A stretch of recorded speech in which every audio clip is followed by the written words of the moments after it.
Достар, біз бүгін Қазақстан тарихынан тарау бойынша тапсырмаларды өтетін боламыз. Бірінші тапсырма мен екеуін жазым, өздеріңіз танытасыздар.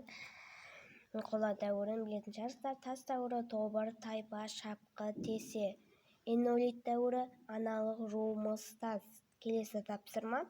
Екінші тапсырма. Бұны өзін жалғастыру керек болды. Мен жалғастырдым әрине. Қару-жарақ жасау, адамдар көбею, үйлерін салу, сөйлеп бастау.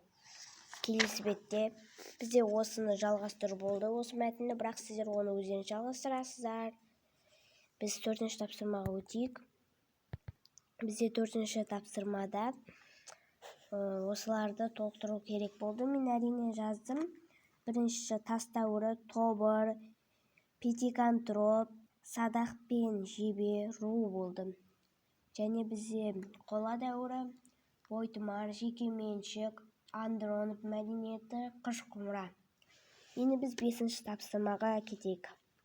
Бесінші тапсырмада мыналарды жазу керек болды. Мен әрине жаздым. Біріншісі тірек сөздер, анимизм, тотемизм. Екіншісі қысқаша сипаттама.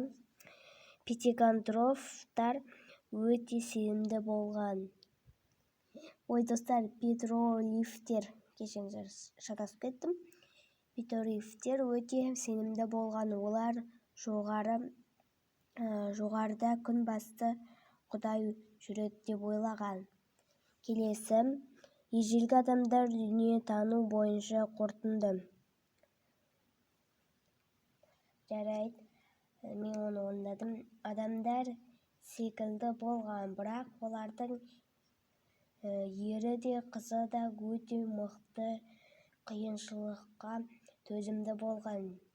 Және олар сөйлей алмаған соң тасқа салып бейнелеген, солай сөйлескен. Достар, міне барлық тапсырмаларды айттым. Қалған өздеріңіз орындасаңыздар болады.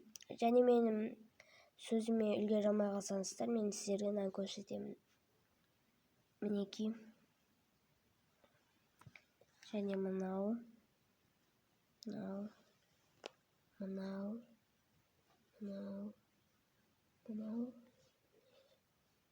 Анимизм, тотемизм.